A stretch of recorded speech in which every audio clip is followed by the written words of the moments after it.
मुअज़्ज़िज़ नाज़रीन, आपको इस वीडियो में खुशामदीद कहते हैं। आपको अपडेट करते चले पाकिस्तान बामुकाबला श्रीलंका का मैच जो कि कल खेला गया, इसकी क्या खसूसियात हैं। जी हाँ दोस्तों, आपको इस वीडियो में जान पाएंगे। आपसे गुजारिश है कि इस वीडियो को शुरू से लेकर एंड तक ज़रूर देखें।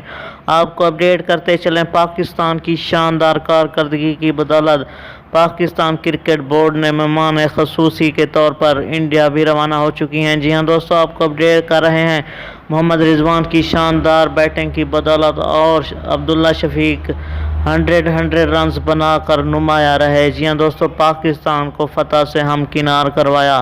आपको इस वीडियो में और बताते चलें कि हसन अली की बॉलिंग ने भी अपना काम खूब दिखाया। जी हाँ दोस्तों, श्रीलंका को बहुत बड़े नंबरों से शिकस्त हुई और मोहम्मद रिजवान और बाबर आजम का मज़ीद कहना था कि हम इसी फतवाहात को जारी रखेंगे अगले मैचेस में।